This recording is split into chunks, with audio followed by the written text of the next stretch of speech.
Hola, I'm Yvette with Muy Bueno cookbook.com, and I'm so excited to have you here in my new kitchen. Thank you for joining me. Hopefully you all have a book and are ready to cook along with me.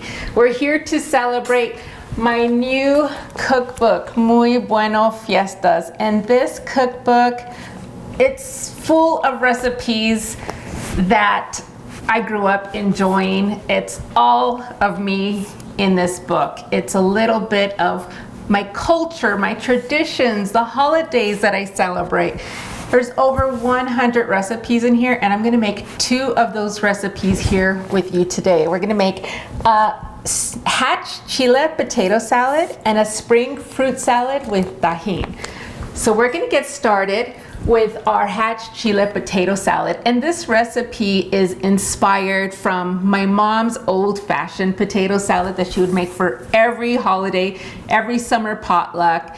It was very creamy, full of mayonnaise, so rich, so amazing, but it could get a little heavy. And so this one has a little bit of German influence. My husband is of German descent, and so it has some tangy flavors with some spicy Dijon mustard and some red wine vinegar. It really brings this potato salad to a whole other level. We're gonna start with the dressing, and that's what makes this potato salad special. So we're gonna add some red onions, and so we've just slivered these onions so that they're nice and thin, and then we're gonna add some of that Dijon mustard. You can use a spicy mustard, regular yellow mustard, but I do love the flavor of a Dijon mustard in this potato salad.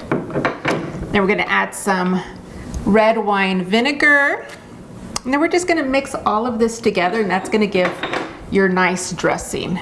Some olive oil, and all the ingredients are in the cookbook, so you'll be able to get that full recipe in Muy Bueno Fiestas.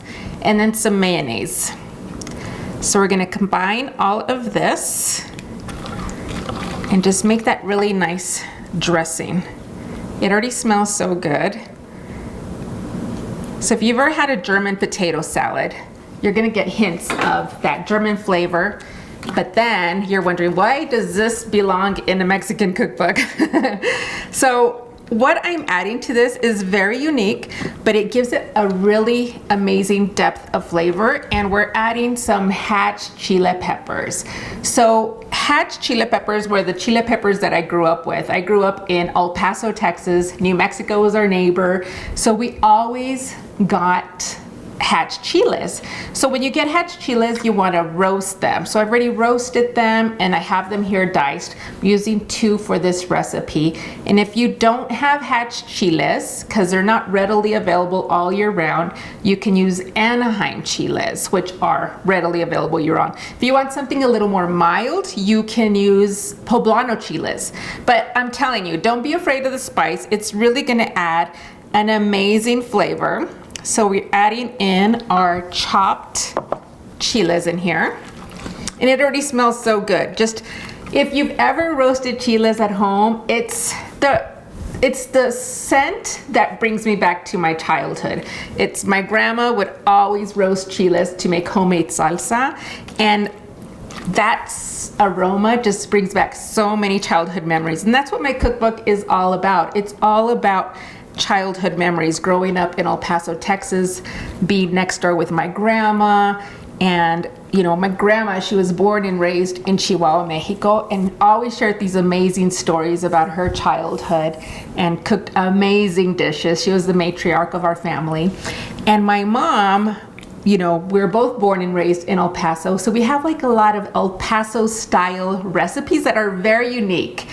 And then I also have recipes in my cookbook that are more Southwest influence. So Colorado, I live in Colorado now, also New Mexico type of flavors with a hatch.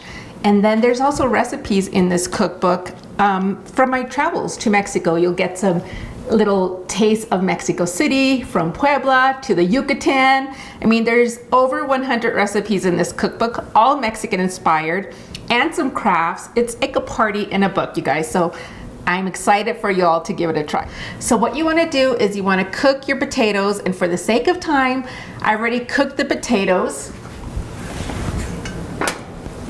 And so what I've used is some red potatoes. You just want to use some mini potatoes so that we can coat our potatoes with that delicious, creamy, tangy dressing. And I used about a pound of potatoes here. And this comes together super easy. The hard part is just roasting your chiles, which you can do, you know, way before time. I get bushels of chile from the farmer's market, and I always have roasted chile in my freezer. So anytime I need chile, it's there. So to roast chiles, you can do it on your flame, you can do it in a broiler, you can do it on a grill, and those directions are also in my cookbook. And you can also find YouTube videos that I have on my YouTube channel and on my blog on how to roast chile peppers. And so this coats really, really quickly. Look, it's already looking so yummy. And so then we want to garnish that with some sesame seeds so that you're gonna get that kind of nutty flavor with sesame seeds. And it just really adds that nice little crunch, a little depth, earthy flavors. And then we're gonna also add in some green onions. So I used, you know, scallions, little green parts, little white parts. If you don't want more onions, because I know you have red onions and you think, okay, that's a little too many onions, you don't have to add the green onions. So this is definitely up to you, what you like. And then we're gonna season it with just some basic salt and pepper. And like I'm telling you, you take this to a cookout, to a summer barbecue, celebrate with, I mean, that's what the holidays are all about, right? You gotta have the delicious food, and that's what this cookbook is all about. It's all the celebrations, how I love to entertain, all in a book. And I'm telling you, this is so good. So here it is. Here's the hatch chile potato salad. And of course, this is just 1 pound of potatoes, so if you want to make it like for a big party, you can double it, quadruple it, whatever it is, however many people you have. And then we're gonna add a little bit of cilantro. You don't have to if you don't want to, but cilantro always makes everything prettier and more delicious, more herbaceous. So add in some cilantro, mix that in, and the longer this sits, the more flavorful it becomes. So those flavors just really marinate on those potatoes and just makes this delicious. So there you go, hatch chile potato salad. So now we're gonna go into our spring fruit salad with tajin. And if you thought this was simpler, wait till you see that one. So let me move this over here.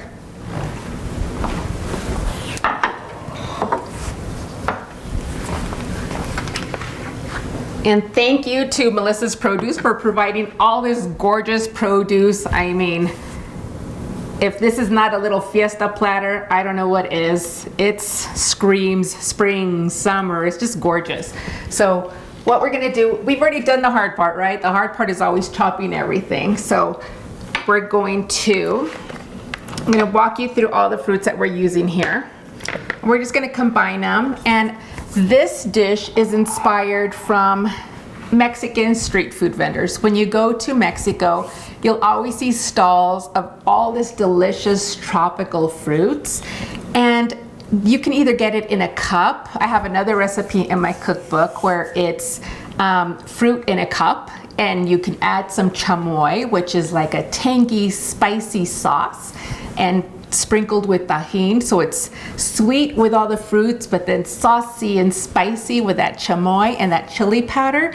But this version is just kind of all in a bowl. And so you can play with this. So say if it's Easter, you can cut up the fruits in like little Easter bunnies, or if you want to make a cool watermelon bowl and serve it that way. There's so many options with this fruit salad, but I'm just going to keep it easy and just add all the ingredients and make a delicious fruit salad. So we're gonna talk about the fruits that we're adding in here. We have some mangoes, some jicama, some papaya, pineapple, and watermelon. And if there's a fruit that you don't like, then just omit it or substitute it. Like, I know some people aren't into papaya for some reason. So if you're one of those people who are anti-papaya, maybe try cantaloupe, or maybe just do a different type of watermelon. So there's so many variations. You could even do coconut if you don't want to use jicama. So jicama is a very, let me show you what jicama looks like in case you don't know. So this is jicama. It looks like a potato. It's very starchy. You want to peel that husk off and then you want to chop it. So a lot of people are intimidated from a jicama, but it's not that hard. The other fruits are mangoes. So I'm going to show you how simple it is to cut a mango, because I know some people are intimidated by a mango. Let me get a knife. So with a mango, there's a long skinny seed right in the center. So you can kind of tell the shape that the seed is going this way. So you just want to gently kind of feel for that seed. And this is, they call this one a champagne mango. And I actually like these better than the traditional big red mangoes because they're less fibrous and they're sweeter. But they're not always available. Check out Melissa's Produce because they always have some. So from here, you want to, what I do when it comes to just chopping them, just kind of like fillet the skin off like you would if you're, you know, just to get that peel off. And then you have your mango. Take off all that skin. And mango always takes me back to Mexico. I mean, I grew up in El Paso, going to Juarez, border town, and we'd always get mango on a stick with some lime juice and some tajin. It was the best treat in the world. And that flavor combined with all this just brings back all those amazing memories, because that's how we ate fruit. It was always with a little bit of lime and a little bit of chile. And it makes this fruit salad extra special. So you just want to cube up your fruit. So I already have some cut up. Just wanted to show you. Let me show you the other side. So once you could see the pit in the middle, can you see that? There's like a very big seed right in the middle. So you don't want to use a seed. You could just carve around this and continue to chopping up your mango. So we have mango. Let me bring this up. So we're gonna start, and it's about a cup of fruit, but I mean, honestly, you can't go wrong with this, okay? It's whatever fruits you like, and it's just a big fruit salad. But what's gonna make it different is the lime juice and the tajin, a little bit of salt, and it's spectacular. There's the pineapple. We're gonna add some watermelon. I love when all these fresh fruits are in season. I mean, that's when you know sunny days are here. Some mango. And I did a combination of the champagne mango and the red mango. So whatever you happen to find or whatever you like. Some jicama.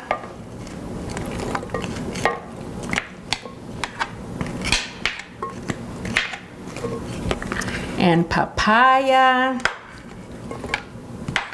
How about I just fill this up until we don't have enough room? How about that? We'll add in a little bit more pineapple. Okay. And we'll throw in this mango. My mouth is already watering. Just thinking of all these fruits together is so delicious. And so now we are going to squeeze some lime juice in here, and then we also need a little bit of salt and a little bit of tajin.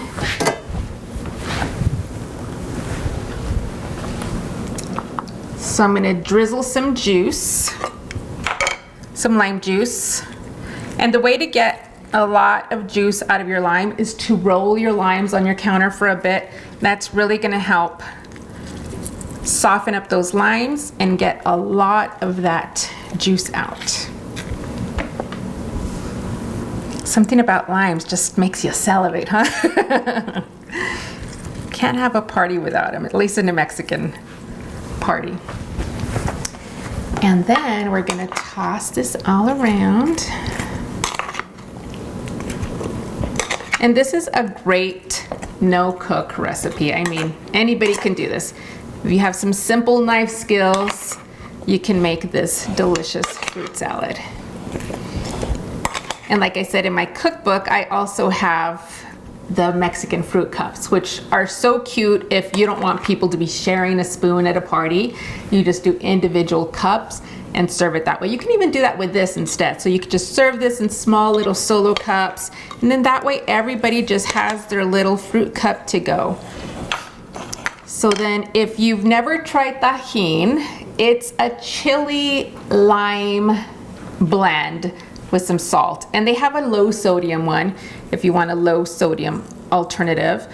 But I use this a lot. I use this for fresh fruits. I use this to rim cocktails on a glass. I mean, there's just so many ways to use this amazing spice. It's so good and it's so addicting, and I love it. So that is salty, so you don't have to add salt, but if to add a little bit more tang, I do like to add just like a little bit of kosher salt. And that's it. Look how cute. I'll get a little glass so that you can see what this really looks like in a serving. And so my cookbook is all about entertaining, and that's how it's like I said, it's me in a book. It's everything I love about the holidays, and it's broken out into chapters by holiday. So if you want to celebrate Easter, or you want to celebrate the 4th of July, or you want to celebrate some ideas for Mother's Day or Father's Day, there's recipes for each holiday. American holidays as well as Mexican holidays. So there's holidays in there like Dia de los Muertos, or how we celebrate Christmas, because not everybody makes tamales. So this cookbook is all about the holidays and how I entertain and how I like to keep our traditions and culture alive. And I know that you're going to fall in love with this book as much as I am, but I'm going to get a little cup so you can see this fruit salad in action. You can serve it like this in a bowl and just let everybody serve themselves, or you can just already pre-serve it and have everybody get a little cup of fruit. So you have your fruit salad, and you have your potato salad,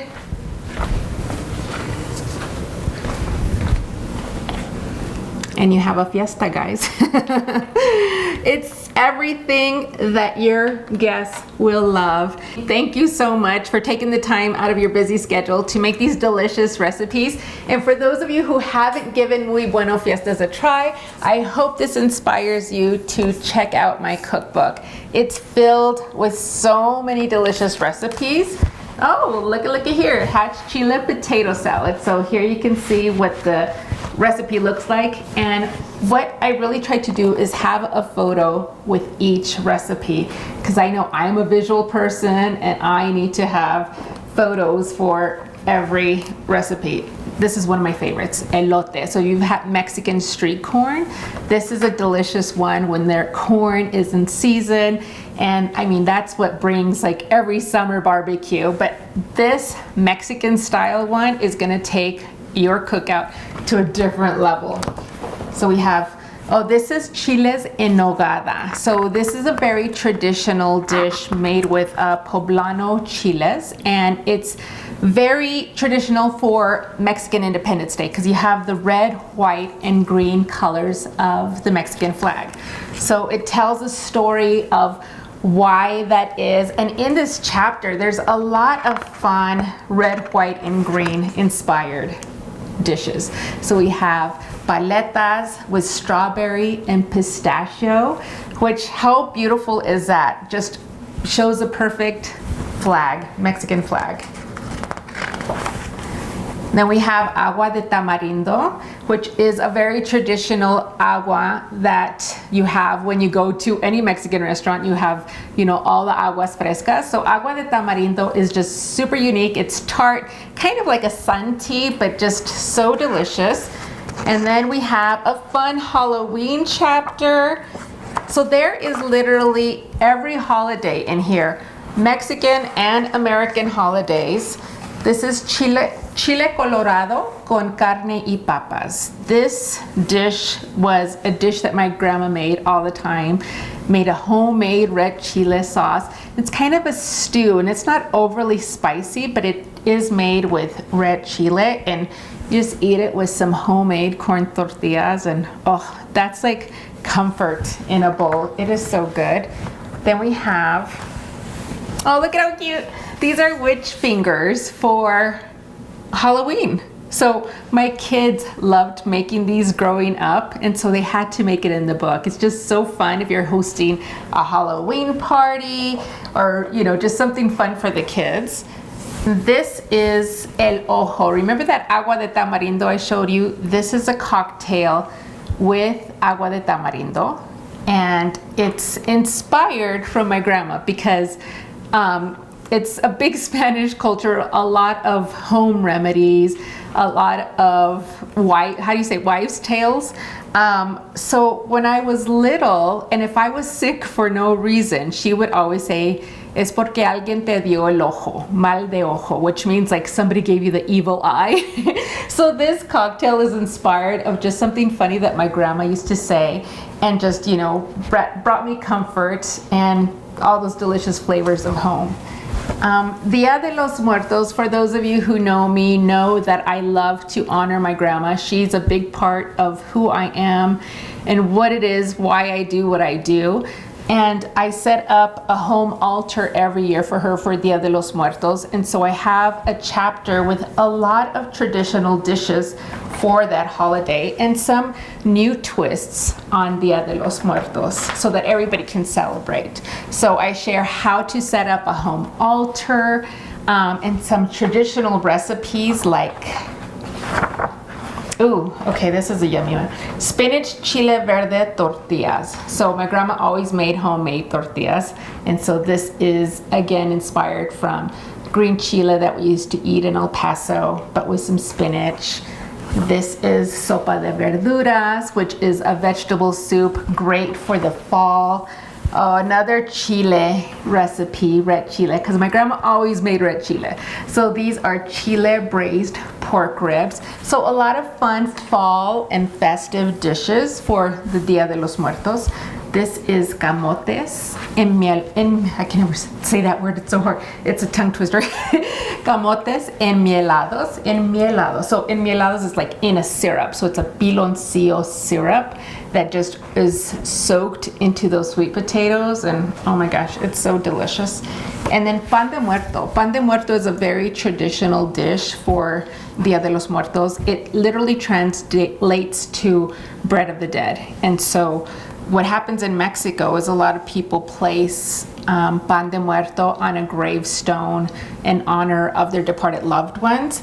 This is just a simple recipe that you can make at home and put it on your home altar. Use it to eat dinner with. I also love to slice this and make French toast with it in the morning. So there's a lot of delicious ways how you can make these recipes and how to enjoy them, you know, days after that. So there's also crafts, like I mentioned. Sugar skulls are a big part of Dia de los Muertos. So I share how to make them, how you can decorate them. So it's a lot of fun little projects that you can make with your children and show how you can celebrate those holidays. So this is rajas con queso. This is in the Thanksgiving chapter. And my grandma always made rajas con queso. It's like a creamy, long green chile side dish that you can have on your Thanksgiving table, and oh my gosh, that's our gravy.